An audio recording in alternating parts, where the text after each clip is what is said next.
Thanks, guys, and thanks for everybody for showing up today. And again, I want to thank all our presenters for coming today as well. I know it can be a bit of a task sometimes, going through airports and so forth, but hopefully it wasn't too much of a problem.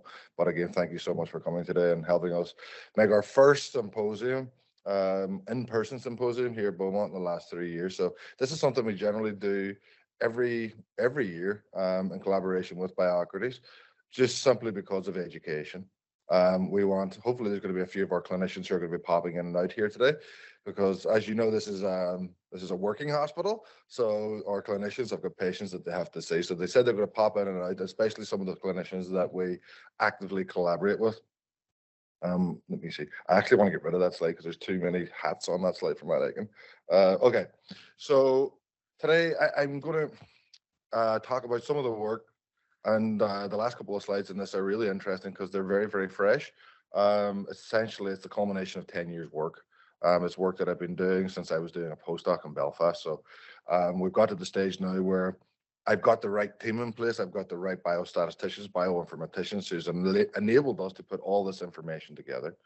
So as a little bit of a roadmap, I'll give you some introduction into Alzheimer's, what it is, its prevalence, and so forth. I'll give an introduction into metabolomics. This way, it saves everybody else who's going to be presenting today to kind of repeat the same stuff. We've all seen these slides, so I think it's just going to be easier. Then I'm going to talk about the rationale, and then I'm going to show some of the results. So hopefully, I can get through the first part of it relatively quickly, so I can concentrate on some of the results that we've got of late. So I have to have my disclaimers, of course. My research is funded by the NIH and currently by the Michael J. Fox Foundation.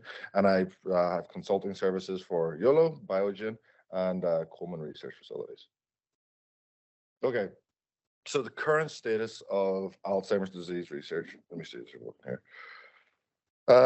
So it is a very complex and multifactorial progressive disease, and at the minute it is irreversible. I don't think it's ever going to be reversible, simply for the fact that it's neurodegenerative. Once those cells are gone, are we ever going to be able to grow them back? In current climate, I don't think so, but we can always hope for it. And it results in what we've all seen. I'm almost sure that everyone here has been impacted with Alzheimer's disease in some shape or form. It leads to cognitive, functional, and behavioral impairment. So this is a really interesting slide as well. So I've taken these from the Alzheimer's facts and figures. It's basically like the cancer facts and figures, which come out every year. So this is 2023 numbers. And at the minute, we're probably sitting at about 6.7 million people in the US who are suffering from Alzheimer's disease, with 1 in 3 seniors dying of it, or ADRD, Alzheimer's disease and related dementias, every year. Interestingly, you can see the incline. So this isn't something that's going to go away. By the year 2050, 12.7 million and 13.8 million people in the US will be suffering from Alzheimer's disease. And if you can see there as well, over 50% of those patients are going to be aged 85 and over. So as we age, and we're continuing to age better, the prevalence of Alzheimer's disease is going to become more and more. And this is where, as a healthcare system, this is where the impacts really hit home. So this year is projected it's going to cost the healthcare system in the United States, just for treatment of people with Parkinson's disease or Alzheimer's disease, and not necessarily caregivers and so forth, $345 billion. And that's going to rise to 1 trillion, projected $1 trillion by 2050. So we are seeing a projected increase in the number of people with Alzheimer's disease across every state in the United States.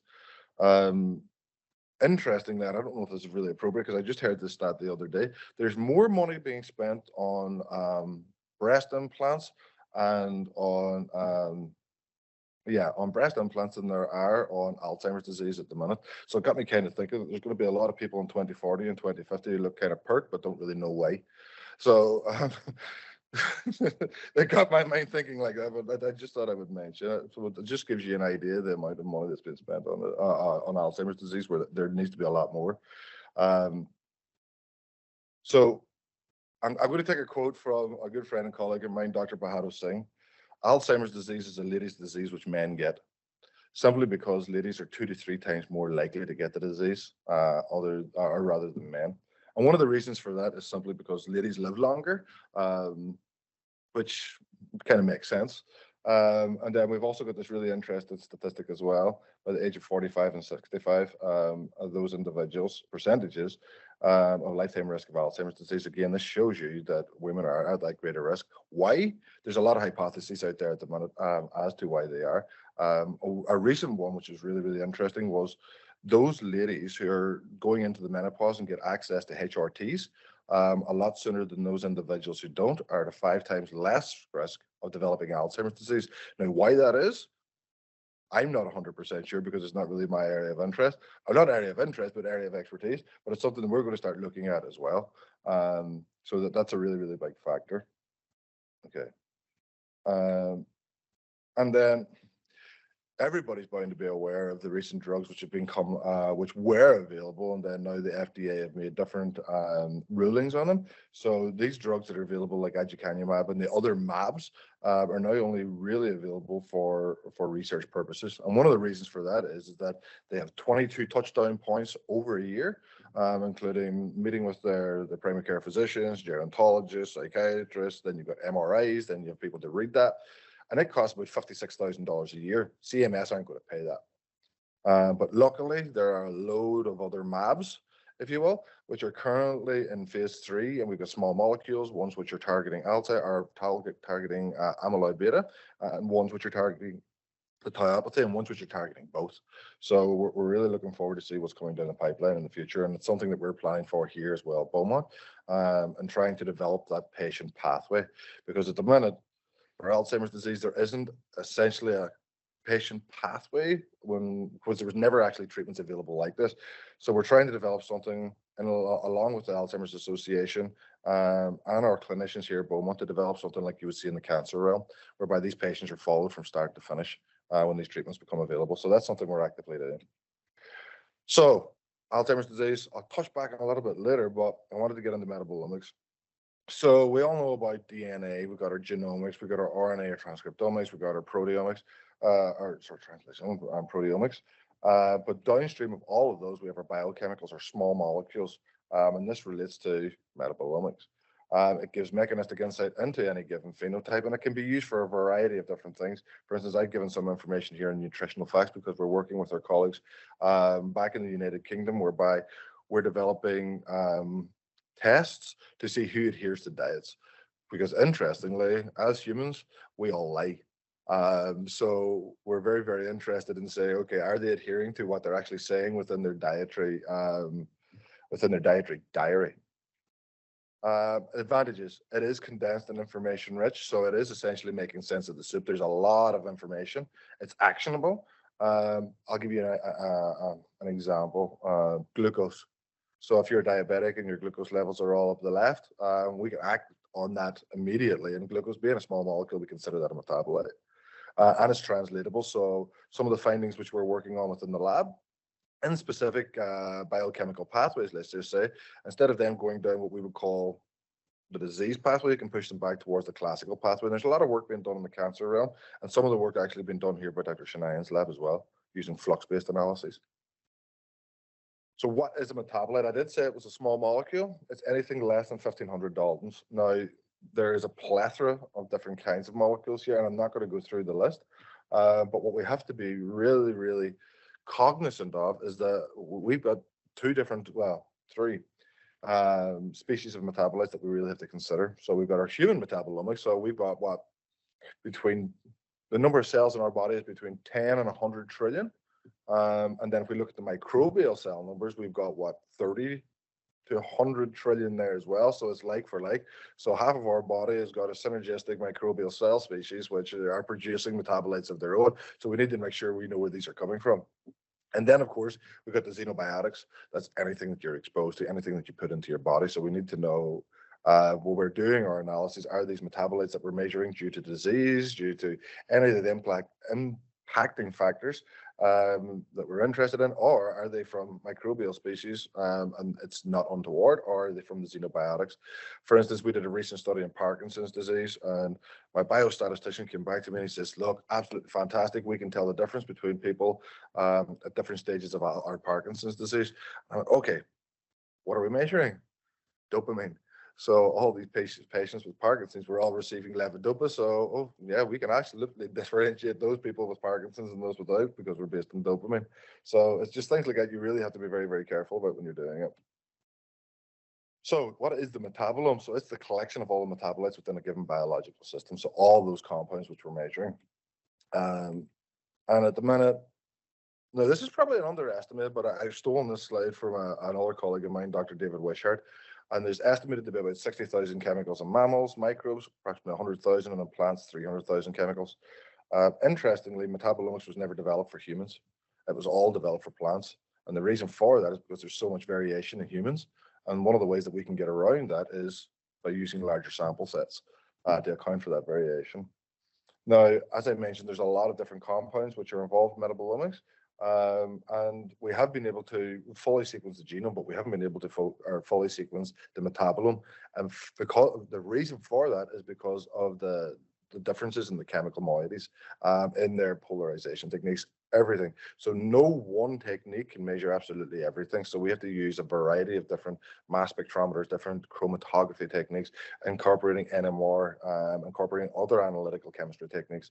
So if you walked into our labs, which some of you will later on today, and if you've ever done organic chemistry 101 or anything along these lines, you'll see that it's very, very similar, but we're doing different things, but using the same technology. At the minute, if you look at HMDB, which is the Human Metabolome Database, there's about 248,000 different metabolites which have been characterized. And again, that is likely to be a huge underestimate because as the technology gets better, like we said from Randy earlier, that we're pushing boundaries with this new SciEx 7500 in terms of especially negative mode acquisition. Some of the things that we're seeing, we're really starting to get down into the weeds because the technology is getting better. And then we need to keep up with the technology to ensure that we're keeping up with our studies. Okay. Like I said, it's very, very difficult to measure everything. So ideally, we would like to hit every one of these points. Every single one of these would be perfect. But in the real world, we're only covering a portion of them. You know, we're determining the phenotypes. We're finding biomarkers. We're looking at the biochemistry. We're trying to discern what the differences is between people who age healthy, in my instance, and those people who develop neurodegenerative disease. And then this is probably a little bit biased for me, but if you're looking at the genome, it's going to tell you what might happen. The metabolome is telling you what is happening. So it's giving you a snapshot in time of when you collect those samples. So as I say to my guys, especially with some of our biobank guys here today as well, when we're collecting our samples, crap in, crap out. You put in well collected, well biobank, well characterized samples, you're going to get better results on the back end. It's as simple as that. So that's one of the things, because it is very, very easy to change the metabolome. And that's based on diet and so forth. So all our samples have to be fasted overnight. They can't have their coffee in the morning. There's a lot of things that go into it. But it does then make, if you put a little bit of money into the front end, you can save on the back end because it is fast, it's cheap, and it's quantitative, as Marissa was saying this morning. And it has got a load of different applications. We've got cancer researchers here, we've got microbial researchers, we've got OBGYN researchers here today. So all of these different facets are using metabolomics. Essentially, as I tell people, if we can get it into a glass tube, I can do metabolomics on it. And we've done that with soil samples from Ireland, whereby we're looking at different nitrates and so forth, and then how different grasses are growing better, which leads to better milk, which leads to better butter, which leads to happier customers. So we've done a lot of different things with it. And then one of the things that we're doing here, and it's partly due to Dr. Bahadur Singh, is that we started incorporating epigenetics. Now, I was a bit skeptical at the beginning when I came here, but I'm starting to see the power of it, very much so. It's very, very important that we do incorporate other omics technologies, because we just can't be a one-trick pony. We need to be doing validatory complementary methods to show that our data is actually saying what it's saying. And then for the users that are not sure of epigenetics, it's essentially you are turning a light switch on. You're not altering the genetic code. You're basically turning on or off genes through hypo and hypermethylation. So hypomethylation, and I'm going to show a little slide because it's a little bit easier for me to do it. I'll talk about that in a minute. And then this is a really interesting quote which Sangeeta got me, which comes from a recent book, and the name evades me now. DNA does not determine one's outcome. And that's very, very important when you think about epigenetics, because we can turn things on and off. And it's really going to I think it's going to be very impactful as we move forward, because we can turn these derogatory genes, if you will, off and on, or we can turn good genes on, and have that kind of push the metabolism in the direction of being healthy. So it does provide insight into a lot of different things. We're working with a company at the minute called the Clocks Foundation, who essentially, well, their PI wrote the code and discovered epigenetic aging. So they're of the mind that we can reverse aging, that we can decrease the prevalence of disease using epigenetics, which I find really, really interesting as well. So this is DNA methylation for me. So this is the simple thing for me, the way I see it in my head. So you get hypomethylation on the left-hand side. So you're getting rid of the methyl groups, and then you're switching that gene on. Hypermethylation is that you're methylating those promoters at the beginning of the gene, and you're switching it off. So those are two of the modes which we're actively looking at. And then if you're looking at on the left-hand side as well, is it the left-hand side? Yeah, my left. What happens is that through hypomethylation, you can also activate other promoters, not just that one which we see at the beginning of the gene. And then with a simple movement from S-adenosylmethionine to S-adenosylhomocysteine, we can methylate all the promoters at the beginning, so we are ensuring that that gene is not being switched on. So it's very, very interesting indeed. I'm learning more about it all the time. I'm not going to say I'm an expert, not by any means, but it's an extremely interesting technology. So this is kind of leading into the rationale of some of the results, and I'll have to check my watch because I can wander for a bit. Some of the milestones for Alzheimer's disease research over the last while. So we had Alois Alzheimer, 1906 to 1960. So he found these abnormalities in terms of pathology within the brain of these patients who were suffering from cognitive decline. Then we move into the 70s. We have it recognized as the most common form of dementia. Now, when I say that as well, I want to bring back another stat, and it's a short one. We can see that since 2009, and I have to remember the numbers, I think breast cancer has increased by 2%. There's another cancer which has increased by a small percentage, again, less than 3. We have AIDS, which has decreased by 62.5%, and Alzheimer's disease has increased by 145%. So that kind of gives you an idea. It's the 6th leading cause in the United States at the minute as well of death. In the 80s, again, we're finding fantastic stuff. We've got beta amyloid identified. Oh, that's a bit controversial at the minute as well. We've got the tau protein identified, and we've got the drugs and the genes identified. In the 90s, we're moving a lot further. We got the risk factor genes and the APOEs. We got the first drugs approved by the FDA, even though they don't do anything. We've got our first transgenic mouse models. And then in the 2000s, we started to ramp things up considerably. We got the Neuroimaging Initiative, which is ADNI, the Alzheimer's Disease Neuroimaging Initiative, which is absolutely fantastic. They're collecting a plethora of data. They've made it all freely available to everybody, so they're making it fair, which is really interesting because we're using it at the minute as well for some of the stuff that we're validating. And then in 2010 to present, this is where things have really started to kick on. We're seeing increase in funding. Now, if you go to the NIH, we're looking at levels of funding which we haven't seen in a long, long time. I've never seen, especially for Alzheimer's disease. So in cancer, in Caroline's realm, you're probably looking at 8% or something like that to get funded. You're in the 30s with Alzheimer's disease. So every 1 in 3 grant is now being funded. And that's generally due to the Alzheimer's Association vetoing or visiting the NIH and saying we need the increases. Look at the levels of people suffering with this disease. So they've taken that on board. They have President Obama who signed the National Alzheimer's Project Act. And then we have these new drugs which are coming available all the time. But despite that, and the way that we're going, very little is known about the etiology and pathophysiology of the disease. So 10% of it is genetic.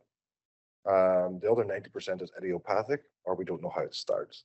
So that's what we're really trying to get to the basis of. And there's a significant gap there, which we're trying to bridge. And that's basically brings us into the rationale of our research. So we've had genomics, and it's done a lot. Like I said, we've found some of the genes. We've had transcriptomics. We're looking at non-coding RNAs and so forth. We've had proteomics, which we're looking at a variety of different things. But then we have been doing metabolomics. There are increased publications. There's some big groups, and Jan's been working with them as well, and Rima Kadura-Doak, and they're trying to push these forward and use the power of metabolomics for studying Alzheimer's and other neurodegenerative diseases. So it's providing information into the metabolic instability, the metabolic perturbations, and of course, providing potential biomarkers for the early diagnosis, which is essential. Early diagnosis. Get them early before the disease progresses. And before the neurodegeneration already begins, because there's no way back after that. So getting them early is very is essential, and that kind of leads to what I'm going to talk about later as well. So getting them early, it's kind of considered the gold, well, the holy grail, if you will, for Alzheimer's disease researchers, because, and this is a statistic that I got from an Alzheimer's conference when I asked the table of experts, how many Alzheimer's disease clinical trials fail because misstratification of patients. This is 30 to 50%. Now you think of the hundreds of billions of dollars which have been spent on Alzheimer's disease research and developing cures. 30 to 50% of that is because they're not stratified into the proper patient group. So we are working heavily on developing methodologies whereby we can give somebody a percentage likelihood that they're at increased risk of developing Alzheimer's disease in the future, other than looking at APOE and things like that. And then, of course, we're incorporating epigenetics here as well. And like I said, the reason for that is because we have the expertise here in-house, and we have employed really good biostatisticians who are able to integrate the two. So essentially, we did start the metabolomics because we wanted to validate, or the epigenetics, sorry, we wanted to validate what we're seeing in our metabolomics. So the changes which we're seeing in our epigenome are mirrored in what we're seeing in our metabolomics and vice versa. So it has been very interesting indeed. So this study, so this is one I've literally been working on since I was in Belfast. So we're working with postmortem human brain, the frontal lobe or the Brodmann area 7, which is one of the areas which is affected first by Alzheimer's disease. So in this, we've got what we call a spectrum. So we have controlled mild Alzheimer's disease and severe Alzheimer's disease.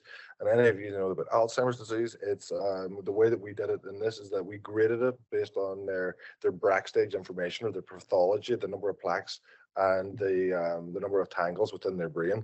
So in this instance, for controls, we're 0 to 2. Ranks 0 to 2. Mild Alzheimer's disease was 3 to 4, and then severe Alzheimer's disease was 5 to 6. And you might ask, why have we got mild Alzheimer's disease in there? Because, like I said, we're going for the spectrum. Generally, we have people who are cognitively healthy, then we have people who have developed mild cognitive impairment, of which 32 to 40% go on to develop Alzheimer's disease within 5 years. And then we have manifest Alzheimer's disease, and they're equally divided between male and females as well. So what do we do? For the biocrates, we're going back in time a little bit here. We were using one of their initial platforms, the P180. And we analyzed that using our water piece of equipment. We combined that with NMR. And we're not measuring a lot of compounds in this instance, and I would really like to go back and do it again, but needs must, we don't have the tissue available at the moment. And we do see that there are common metabolites across both platforms, which include about 17 of them. And we look at them, and the percentage CV is very small. So we know we're actually validating our platforms as well. And then we did our methylation analysis using the alumina infinity methylation chip, which is looking at about 855,000 different loci, and we analyzed that using the alumina iScan. So now we get into some data. So we've got our volcano plots on the left. I'm hoping this is, yeah, it's your left. Volcano plots on the left, and then we got our Manhattan plots on the right. So essentially, they're showing the same thing, but they're showing it in different ways. So what we have here is that we've got compounds on the left of the volcano plot, or on the bottom of the Manhattan plot, which are blue, which are hypomethylated. So those are the genes which are going to be switched on. And then on the top or on the right, we've got those which are significantly hypermethylated, which is those genes which have been switched off. So in this instance, what we did is because there's so many, there's 855,000 different loci in here. What we had to do is that we had to set stringent criteria for cutoff values. In this instance, it's going to be a fold change greater than 2 or less than -2, with an FDRP value of less than 0.05. Because if we went, let's say, a fold change of 1, which isn't that great, you would still see that there are a lot of compounds in there which are highly statistically significant.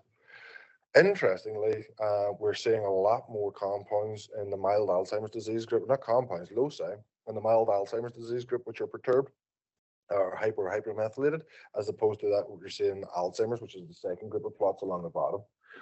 So what we did then is that we took these loci, which we consider statistically significantly different. We did some enrichment pathway analyses. On the left is what we see in mild Alzheimer's disease. So each one of the dots in this corresponds to a pathway of interest, and then they're grouped or correlated into a specific bunch, if you will, or bunched into a specific group. And then the name on each one of these different groupings corresponds to the most significantly perturbed pathway within that grouping. That's the easiest way that I can explain it, I'm afraid. And then we can see that the size of the dot refers to the significance, and then the red corresponds to a hypermethylated and hypomethylated in blue. So mild Alzheimer's disease on the left-hand side, we can see there's quite a lot of hypermethylation and some hypomethylation, but on the right, when we're looking at Alzheimer's disease, we can see that everything is predominantly hypomethylated in terms of pathways of interest. Now, we're going to get into those pathways very soon, because we're in the process of writing this one up at the minute. But what we're trying to do is that we're not trying to single out any one platform. We're trying to integrate these, which I'm going to show a little bit more on in a minute.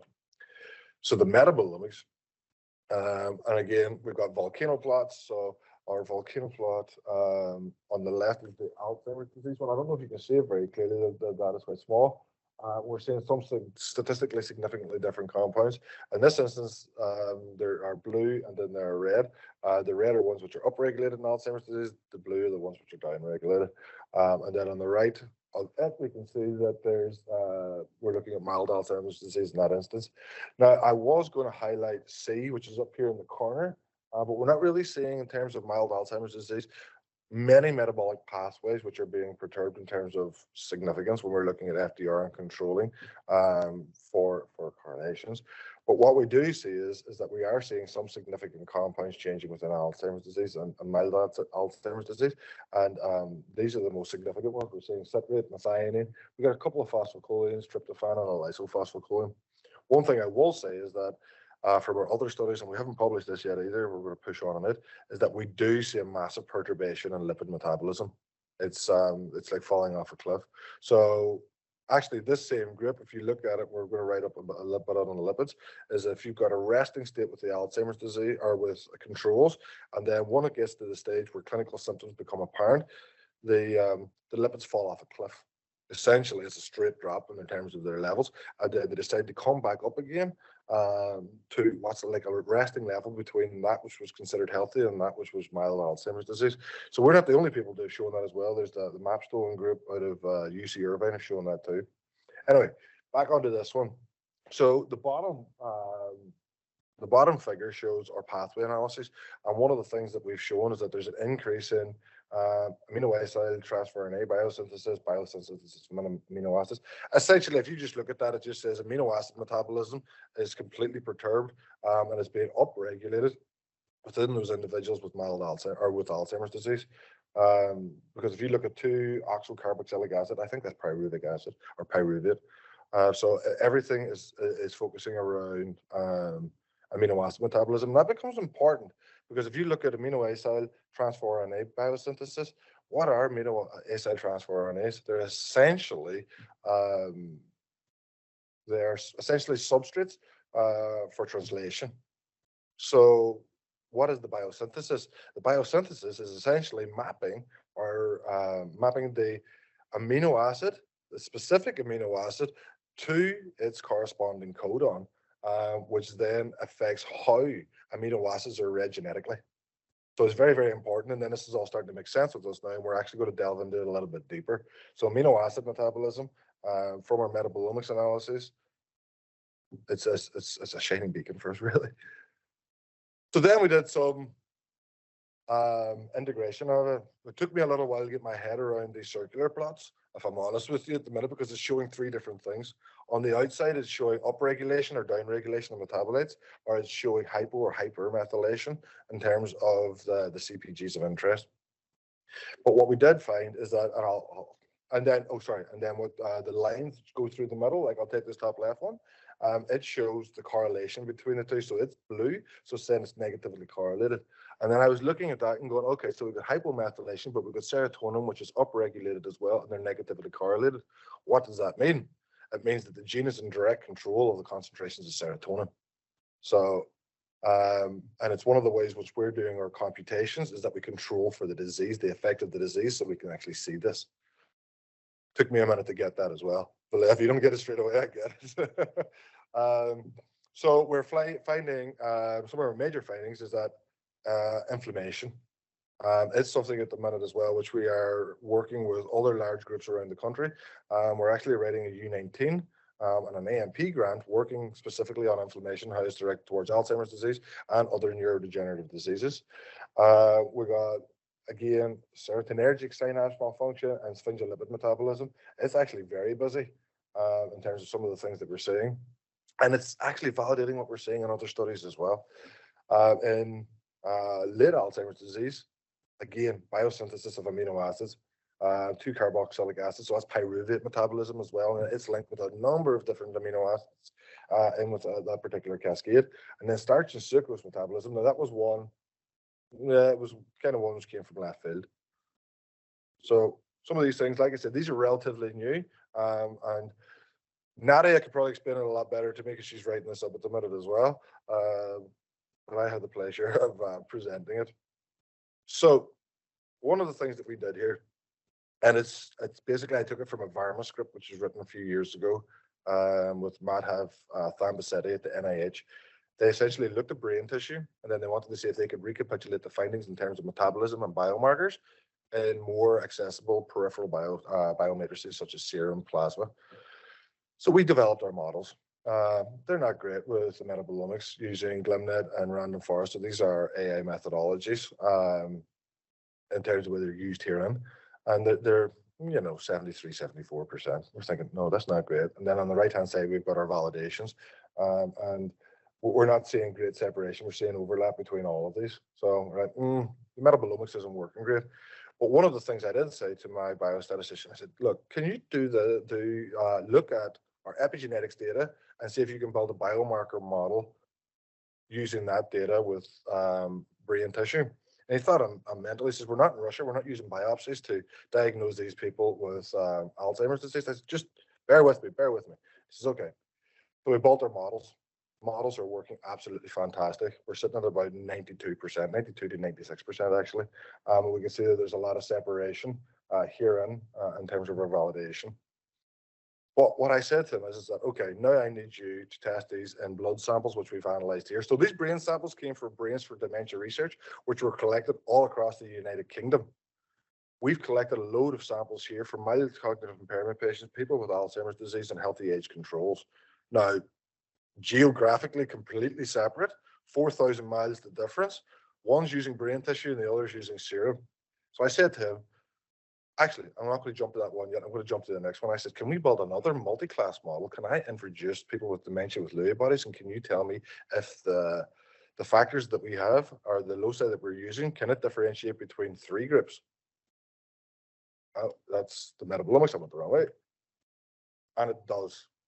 Again, we're sitting on around 90%. So I've got a model now which can differentiate between mild Alzheimer's disease, dementia with Lewy bodies, and Alzheimer's disease. And the reason why I'm interested in dementia with Lewy bodies is because we're actually going to build Parkinson's into this as well.